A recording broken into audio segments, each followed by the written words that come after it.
Thank you for having me. About 3 weeks ago, Dr. Mabry called me and he goes, "Hey, you mind speaking?" I'm like, "I love to talk." He goes, "I want you to do something edgy." And then there was a pause. And then it's like, "Well, not too edgy." So we can get as deep into this as you want, but trying to tie all this into blue zones and what we're going to do, where do I advance that from the side? Yes. So I'm double boarded in family medicine and integrated holistic medicine. I've done this, I've been a doctor for about 30 years. Started off in primary care with a multi-specialty group. Quickly realized that the patients that got better are the ones that did not listen to me. And if you pay attention to that as a physician, and you ask, why are they getting better? What are they doing? And I already had a holistic background. I was raised that doctors healed and doctors could heal. And that's what I was programmed with. And it gets beat out of you in medical school and residency. But in private practice, you start seeing people get better. And I just started shifting what I was doing, and it very quickly became apparent that it does not fit into the current model of medicine. So I went out on my own in 2005. Opened up Integrated Health Concepts. A couple years later, Integrated Health Partners, which is a clinic without walls. Anybody that is alternative in our area, we refer to, if they have the results of getting people better and they're doing what we feel is holistic medicine, right? So with this clinic, I didn't want it to look like a clinic. I don't wear a white coat. You walk in, there's music, there's plants, there's minerals, there's all sorts of stuff. There's community in the waiting room. One of the largest discussions I've had with my staff, I don't want any barrier between me and a patient. In my multi-specialty group, there was no less than 4 locked doors between the waiting room and the physician. I wanted people to be able to walk in and say, "Hey, look, I got a question." I'm not going to charge you for that. That is what we do. That's my job. But with the times the way they are, we had to put a single door up that has a code key to get back there. And most of the time it is propped open.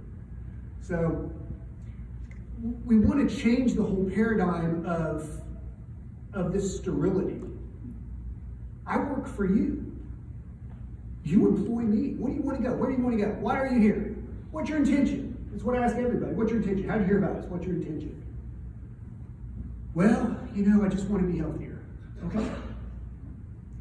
Oh, I just want this better. I want this better. My shoulder hurts. What's the root of that? Let's dig into that. And my daughter's a second-year resident. And she goes all around the Tri-Cities with her rotations. And they're like, "Hey, you Dr. Schrenker's daughter?" And her response is, "It depends. Do you like him?" And it's like, well, because some of the other doctors out there don't know what we do. But what we've come to understand, and what she's helped me understand, is, "Dad, it's not like that. They send all the patients they can't get better to you. They just don't tell anybody." So why do they send them to us? Because we look at the root cause of what we're doing. We want people to be well. So we're going to discuss the difference between health and being well. We're going to discuss, how do we achieve well-being? How do we get wellness in East Tennessee? And then what's the first steps for us to take after today? So health is a physical attribute. It's a metric. Metrics don't tell you whether you're well. Metrics get an insurance form filled out. Metrics are what we get bonused on. How many statins do I write? How many mammograms can I order? Cha-ching, I'm doing preventative medicine, right? That's not better. What's better? Are you happy? Happiness is an inside job. We can't make people happy, but we can enable it, and we can support them, and we can give them the single biggest gift that everybody in this room can give somebody, hope. You're going to be okay. We got this. We're here for you. All the things they hear from every one of our staff. At any given time you walk into our office and you know what you'll hear? Is laughter. How often do you walk into a doctor's office and hear the nurses cutting up? We had a patient, dear patient of ours, that lost her husband. Last week, she was due to move into an assisted living last week. Her husband dies. Completely life-changing events, right? She's coming in Wednesday afternoon. We are on the road down here. I'm not going to be there. Tracy goes up to the front. She goes, hey, Elizabeth is coming in. You know, Elizabeth lost her husband last week. Meet her at the door, greet her, love on her, take care of her, because we're not going to be here. That's what everybody can do. That costs no money. It doesn't need to be reimbursed because the love you get back is more than any dollar could ever give.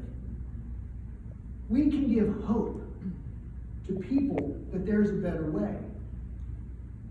But if you're in a trailer in Hickory Tree, where I live, and there's a meth house next door, and there's a yard full of junk in the other house next door, man, how are we going to do that? How are we going to do that? We're going to do that because we love those people. And we're going to do that because we're going to be a beacon of hope and love for this community. And we're going to do it. We are doing it. Everybody here is here for the same reason. How amazing is that? Last night, here's my challenge to my wife and Tracy. And Monique was at the table. What are we going to do Monday? By Monday, we have to have a full-time employee in this, and they have to have it as their job, and it has to pay well, and they have to be coordinating this right from the beginning when it's hot and when we're here. So, wellness starts in the mind. Health is a part of it, certainly. You can't be hurting and be well. But you're not well if you just don't hurt. So you got the 9 principles of the Blue Zones. This is what's on our website, and this is what we teach. There's 4 pillars. They're the same thing. They have all the same 9 things. We just distilled it down. So nutrition. What is the best diet? There's 7 billion people in the world. There's 7 billion diets. You can't tell me somebody in northern Siberia eats lettuce. There's no growing season, right? They're eating yak, and they're drinking yak milk. But they're happier than us, you know? So the best diet is a whole food diet. It's a diet that is real food, single ingredient food. A Pop-Tart is not a food. It's a food-like substance. Cheese Whiz is a food-like substance. It's not food. Your body can't use it. The microbiome can't live. The microbiome doesn't live. You don't live. Now, how do we get the guy, my neighbor, to be a healthier eater? Because they're just going to buy what they can afford. Meet them where they're at. Okay? How about fasting? How about intermittent fasting? Not costing you any money. All you're doing is not eating. So it's free. You cannot argue with that. It doesn't cost you any money. Well, how about fasting for 24 hours? Once a week. What about that? What about eating 1 vegetable a day? What about eating 1 fruit a day?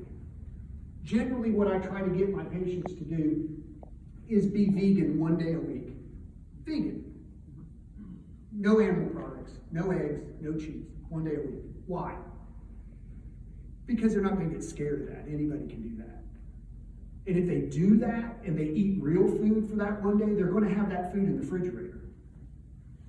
And they're going to feel better, and they're going to do it again and again and again. And you don't need to be vegan. You don't need to be vegan. Mediterranean diet's where it's at, because you have a full variety of food that you can eat, and it's all healthy for you. So, I do think that the best diet for most Americans is an organic, plant-based, vegan diet. I can't do it. My lovely bride can't do it. She feels awful after doing it for about 2 or 3 weeks. She's like, I need my protein. You know? But I do think the statistics and the studies show it's interesting to know. We talk about portion control, we talk about when and timing and eating, right? If you are a vegan, there is no calorie restriction and no time restriction on when you eat your food. If you eat a Mediterranean diet, which is still very healthy, there's a calorie restriction and a time restriction, right? You don't want to eat after 7 p.m. You want your calories to be based on your body height or your activity level. Exercise, right? That's the E word. Movement, right? So all you need to do is move. That's all the people in the blue zones do is move. They don't go to Planet Fitness. But we're sedentary. So what do we need to do? Because we're sedentary for 6, 7, 8 hours a day, we're going to have to move a little bit more. But we're going to be stiff. And we're going to pull something. And at our age, we ain't going to recover tomorrow. So you got to move. You got to do that. You've got to exercise your brain. That is the part of exercise that people leave off. You've got to be tolerant to other views. And how do you get tolerant to other views? Is you hang out with people that have other views. And you're like, you know what? That's not at all what I thought somebody like you would talk like or that. You know? And then you increase the tolerance for other people. And travel increases tolerance, right? Because now you're the minority. So that's good. But not everybody in Appalachia is going to be able to travel. Mindfulness. It is the foundation of all wellness. If your energy is not balanced, you cannot be physically well. You have to have a balanced energy of your body. Schrenker, that's pretty woo. Chakras? Chakras exist. Chakras do that? What's a chakra? It's physics. It's quantum physics. It's the most studied science in the history of humanity. It's not woo-woo. It's science. Reiki is physics. Nobody miraculously gets better after a Reiki treatment. Doesn't happen. Their energy gets balanced. They become more centered in love. They become more centered in tolerance. I get Reiki brain for about 72 hours. My Reiki brain is you could yell at me and I would just sit there and look at you and I would just go, I love you. And I would walk on. And then after 72 hours, I'm going to get engaged in that because my opinion is better than yours, right? But if you can balance that energy and you can keep that energy balanced, and you don't need Reiki every day, you just need it when you need it. And there's other things besides Reiki. What do you think acupuncture does? Balance is key. Balance is the meridians, the lines that Western medicine never thought existed until all of a sudden, oh wait, there's this thing that we don't see that is not visible under a microscope, but electrical impulses travel quicker through this part of the body. And it's not a nerve. That's the meridian. So science is proving a lot of the stuff that was woo-woo 5 and 6 and 10 and 15 years ago. You can switch your body into parasympathetic expression with 3 breaths. We are all in sympathetic expression the majority of our day. Fight or flight. Norepinephrine up, serotonin, dopamine down.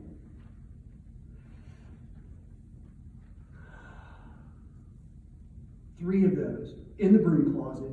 You come out, you're a new person. I was up at NHC the other day visiting one of my hospice patients for Caris Hospice. And the nurse manager's been my patient for years. And she didn't know I was there. And this is a true story. She's talking to one of the younger nurses and she goes, that ain't worth the belly fat. Something I told her 20 years ago. And the nurse goes, what do you mean? And I'm listening and she goes, look, man, you're worried about it. Your cortisol level's going up and everything's going to your belly. It ain't worth the belly fat. What's your purpose? Are you a guy down the North Fork or the South Fork of the Holston River? Look at who you get to be in contact with. Look at what you get to do. You don't have to have a purpose that is majestic or large. I'll argue that the checkout girl at Walmart has more influence over our community than anyone in this room, because he or she is interacting with 100 people, 90% of them are pissed off. They're all arguing. If anybody ever asks me how I'm doing, my standard line is, I'm fabulous. When they're scanning you through there, oh, how are you doing today? I am fabulous. Almost always they'll stop and look and go, that's great. And all of a sudden it just changes their whole demeanor. Nobody gives a crap how you are anyway, right? But you gotta have a purpose. You gotta have a purpose. And that's one of the key things of the Blue Zone. And if you look at the 9 things of the Blue Zone, the American lifestyle is the antithesis of every one of those. We have to produce more. We have to produce it quicker.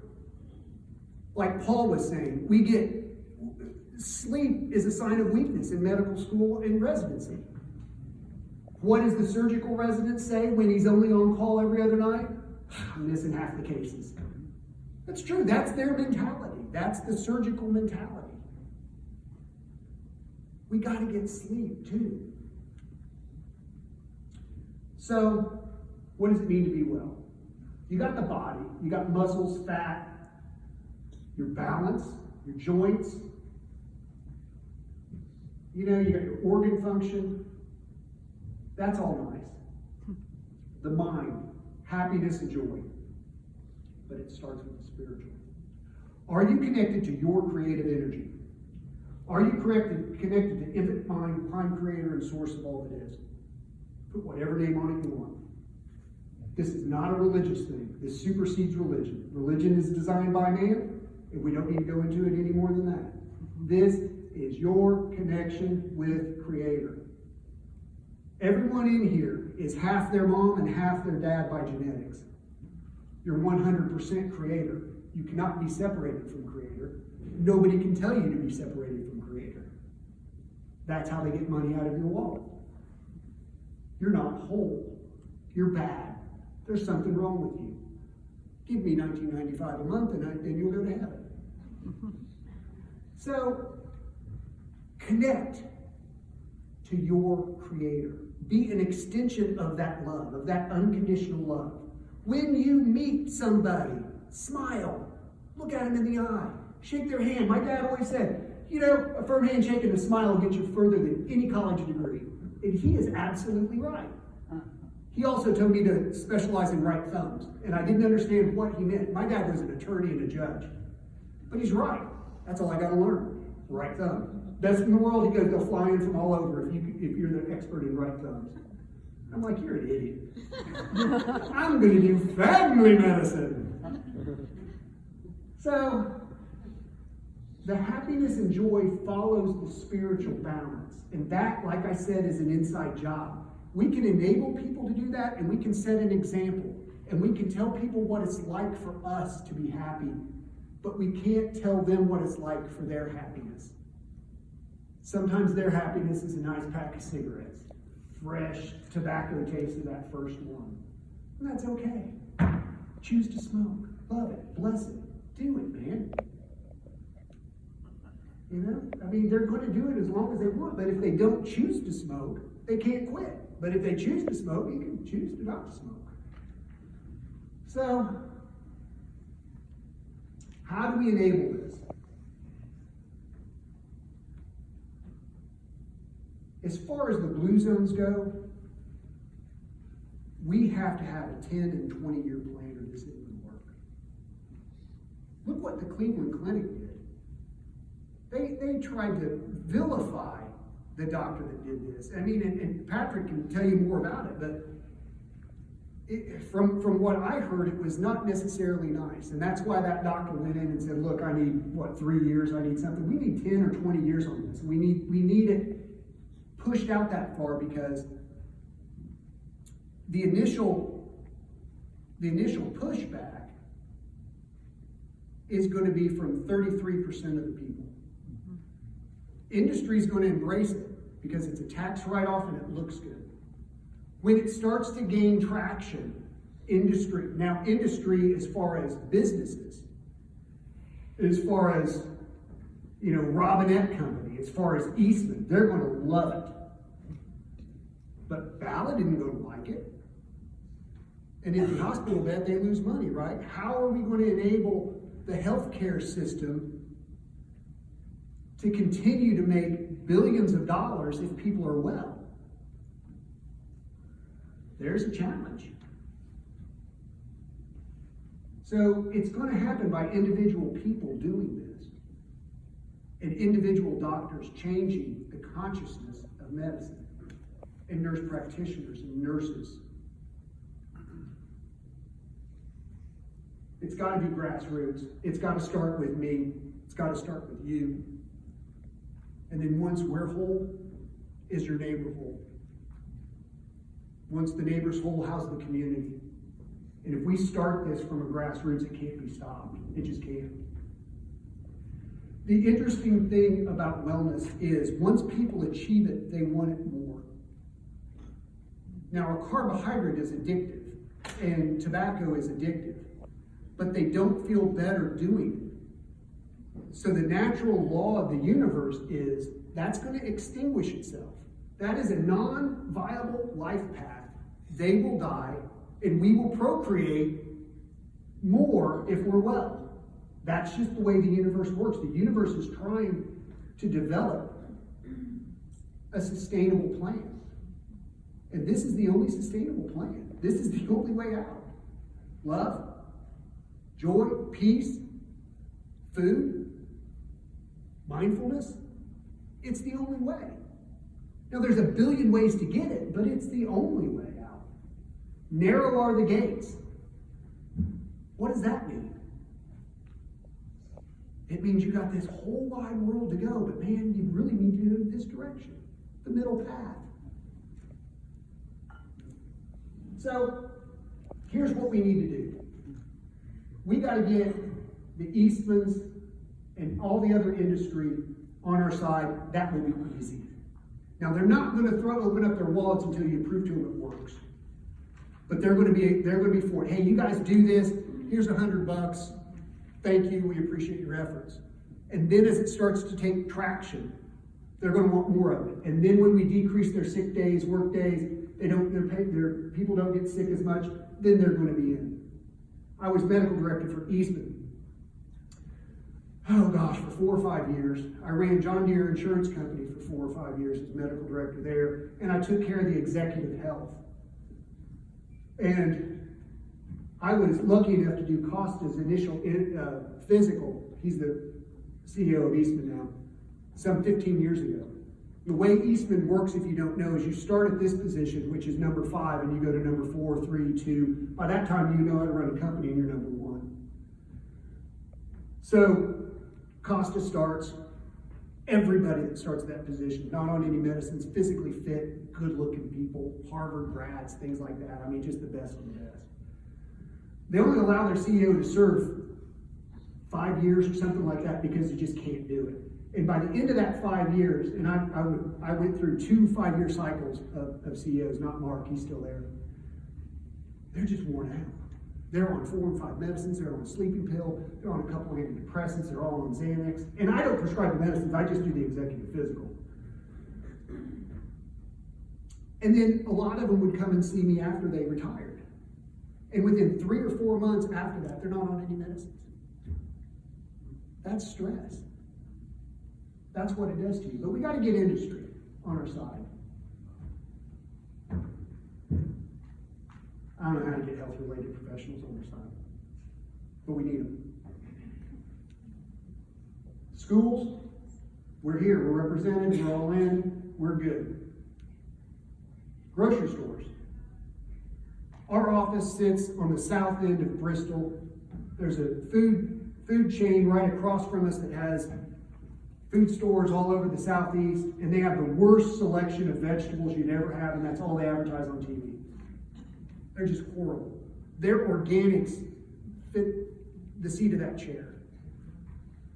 So if we're going to do this, we got to have some investment in the grocery stores and getting organics in. People would eat more organics if they were available, right? The one thing that I heard that I love is make the right choice the easiest choice.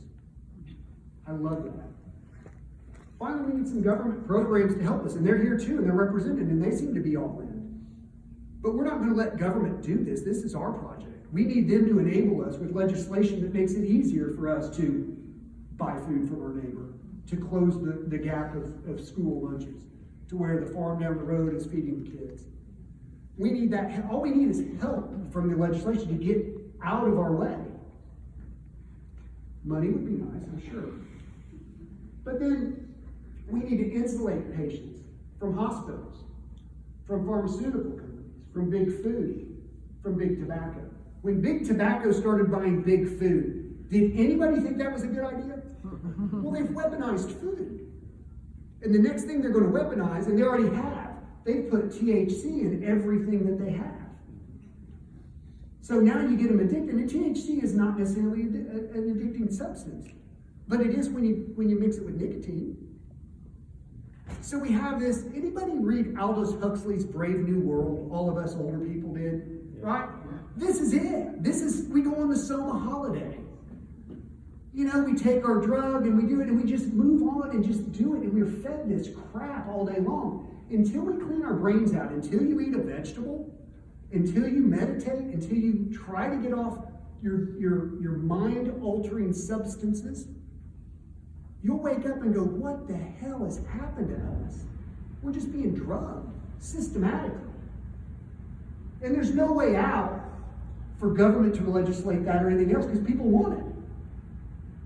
So let's rally around those. So what's the blue zones got?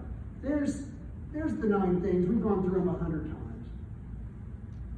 You know, you don't want to bite off more than you can chew. How do you eat an elephant? 1 bite at a time. We got to have the next first step. It doesn't even have to be right. It doesn't have to be in the right direction. It's just got to be the next first step. We got to keep momentum going. So, here's some patients. Which one is this? Now, here's an interesting side note. All of the patients that I'm showing you here were taken out of my schedule over a 2-day period when I prepared this PowerPoint. This is not something that I combed my databases to get. This is, oh, I'll use you. So, this is amazing. She comes in with an A1C of 10. She's going blind. The eye doctor said that it's a matter of months to years. She's getting shots. They're not working. Why are you here? I don't want to go blind. How'd you hear about us? Well, my friend knows a friend that says that you can help me. Fair enough. All right, this is serious. You got to do something serious about this. This isn't, hey, I need to do this. You got to clean your diet up. You got to eat whole food. You really need to eat a plant-based diet. It's got to be at least 80-20. We're going to stop your insulin, but my A1C's 10. I'm like, it's just going to make you fat. Stop your insulin. My sugar's going to go up. I go, no, it's not. Not if you eat the diet. How's your sugar going to go up if you're not eating, right? If you're exercising. She's all in. There was really no pushback. She was excited. Comes back 3 months, A1C 6.2, not on any medication. She's lost weight. Come back again, it's 5.4. She is non-diabetic. A1C of 10 on insulin. She's non-diabetic. So my definition in my clinic of reversing diabetes is simple. You have to come to me with an A1C above 6.4 on a medicine. You have to keep an A1C below 5.7 for 1 year without medicines. Then I consider it reversed because that's the time change of behavior. And we reverse diabetes a lot. So she backslides. She starts Trulicity. I see her last week. She goes, I want off Trulicity. This is nuts. I'm going to go back on my diet. We stopped it. She'll be fine. Her husband, Jimmy. Doc, thank you for saving my wife's eyes. Jimmy wasn't me. She did it. I just told her what to do. Oh man, thank you. Jimmy's obese. Jimmy sees me for about a year, and then he comes in last year and goes, Doc, I'm going to go on a fast. And I'm like, that's great. I'm going to do it for 30 days. And I'm like, whoa, man. All right. We got a patient portal that is pretty shit hot. So he's messaging me through the portal, day 3, if anybody's ever fasted, day 3 is a bear, right? Day 3, he's like, I got this. I'm good, I did it. He fasted for 30 days.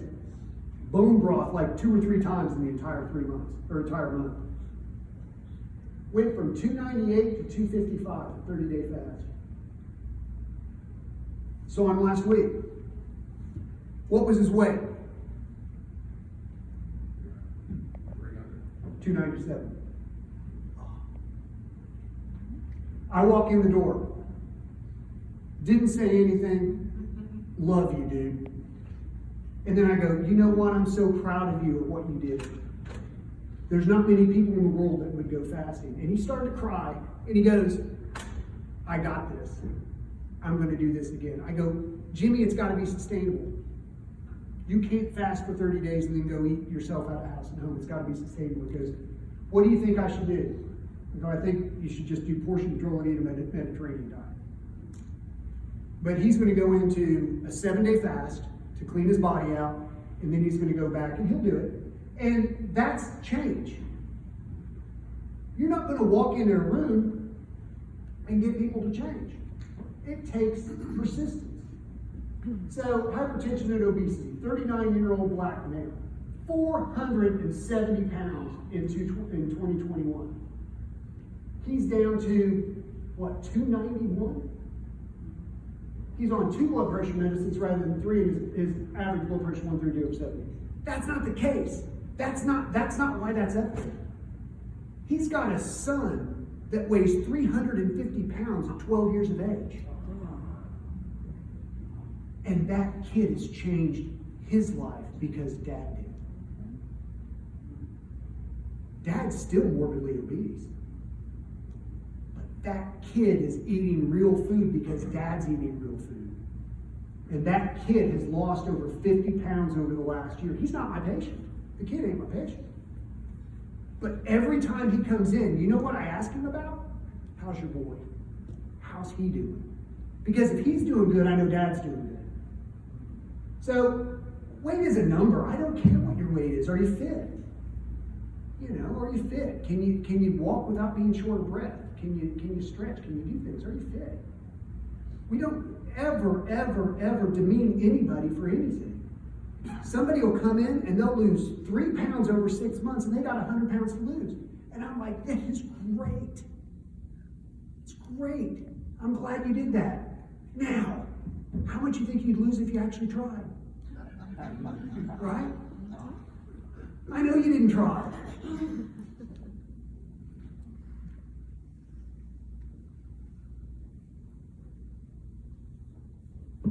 More weight loss.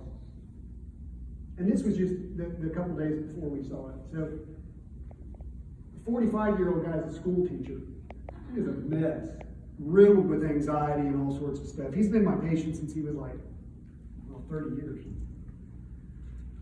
He lost the weight, changed his life. Anxiety's better, happier, things like that, just because he's eating different food, because food is inflammatory, right? Red meat, pork, dairy, white sugar, white flour, white rice, inflammatory. Well, what happens when the brain gets inflamed? Depression, anxiety, Alzheimer's. What happens when the joints get inflamed? Arthritis. The immune system goes haywire. Autoimmune disorders. Right? The slide we saw yesterday with inflammation at the center, that is the crux of American disease. All right. This is Dorsey. This is amazing. Dorsey comes in on a walker, drooling. She's in an assisted living place because she can't take care of herself because of her Parkinsonism. She's shuffling. She's almost nonverbal. Why are you here? To get better. It's the only thing she could tell me. We have a set blood panel when you come in and we add to it, but it's a comprehensive metabolic panel with CBC, a magnesium level, full hormone panel, full thyroid panel, B12, folic acid, vitamin D, and then we add methylation, we add other stuff if you needed a rheumatoid panel and things like that.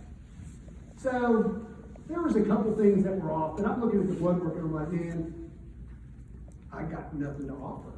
Everything here is good. She's on those medications. She's dying. She's in an assisted living. She has no quality of life. Hey man, just stop your medicines. Daughter, you can't stop the surgery. She goes batshit without the surgery. I'm like, keep the surgery and stop everything else. I don't hear anything. Odd day in the clinic, I happen to be in the room, and this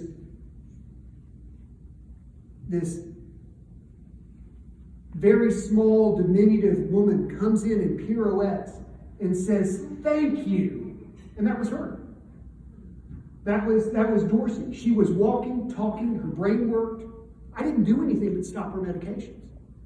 Because some of the medications people take are lifestyle medications. Some of them are beta blockers to control their AFib and a blood thinner to keep them from having a stroke. Those are not lifestyle medications. But if you're on a lifestyle medication, it's your choice. What do you want to do? So we gave her life back just by stopping her medications. Uh-oh. I hear a beep. So, how did all this happen? How are we going to do this? So, really simple. As a physician, do you care about how your patient feels and how they are? Or do you care about getting out of the room and making the numbers look good? Why is the standard yearly physical a comprehensive metabolic panel, a CBC, and a lipid panel? Maybe a TSH. Because it doesn't raise any conversations. Your cholesterol's high, you need this. Your sugar's high, and when an A1C, and you need this, and you need that, and you need this medication. But if you do all of the blood work and you see the holistic portion of their biochemistry, and it's just their biochemistry, and you understand that the TSH is the most useless test in medicine because it's a pituitary hormone that is just going on what the thyroid panel actually is. And it's the analogy that I use with patient is as if your car is running very fast, you must have gas in it. And if it's stopped, you must not have gas. That's a TSH. What's the T3? What's the free T3? Because there's a conversion factor between the T4 and T3, and the ratio has to be 12 to 1, T4 to T3. So you have to use T3 with T4 or the thyroid doesn't get balanced. That's $1 million pearl for all the doctors. So, how do they feel? Do you care? You know, get down here so I can see. Teamwork, education, and support.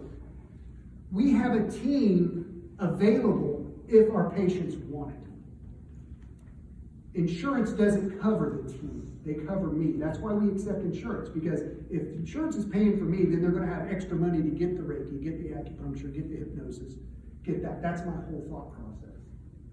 Education. Every single visit, even in a well visit, is a time for education. What do you eat? Everybody will get that question. How are you moving? How are you feeling? How are you doing? How are the kids? How are the grandkids?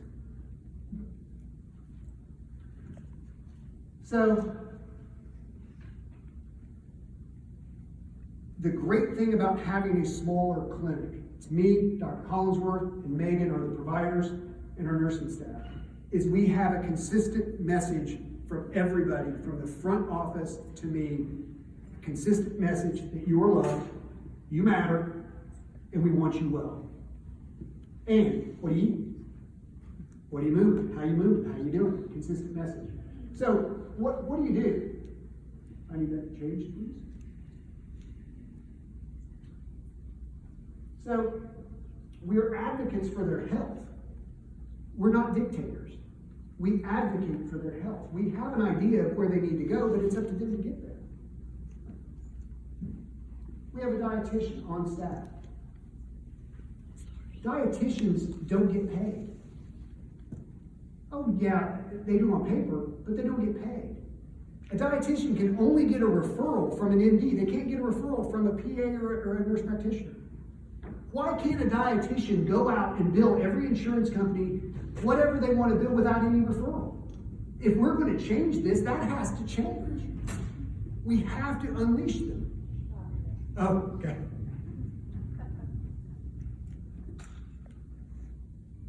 I'm not going to be able to go forward. So this is what we do. We have chiropractic in the building. We have IV hydration. We have health coaching. We have Reiki. We have hypnotherapy. You know, acupuncture, the dietitian, neurofeedback, massage, breath work. Those are all things that are available in our clinic. So our experience is divided into 3, 3, and 3. 30% of the people that come are willing to change and do it right away. 30% of the people think they're willing to change but aren't willing to put in the time and effort needed for real change. And 33% are happy being sick. The first 30%, they do great, they're on autopilot. The second 30% takes 18 months. And after 18 months, we get 30% of them to convert over to lasting change. And after a year, we get another 30%. So it isn't, you have to have a consistent message. This isn't going to happen overnight. And I assume the same thing is going to happen with the blue zones. We're going to have very quick adoption. And then we're going to have people that think they want to do it, but then find reasons they can't. But that's why we got to be in this for the long haul. Next slide, please. So we have to enable change. No judgment, only love. You have to meet people where they're at. You have to continually educate them and support them. And the culture wins. Set the culture of your office to healing. Don't set it to the HEDIS criteria. Oh gosh, we have to because that's 10% of our income. Set it to love. Set it to peace. Set it to joy. So, this is the first step. What's going to be the second step? How are we going to enable this change to continue? And how are we going to do it? We got everybody that we need in this room. We have the abundance. We have the knowledge. We have the state's backing. If this fails, this is on us. We got it. It's not going to fail. It's already succeeded because we're here. We just got to run with this on Monday. We've got to run with this on Monday. You guys got any questions? Yeah, Jim, I would just say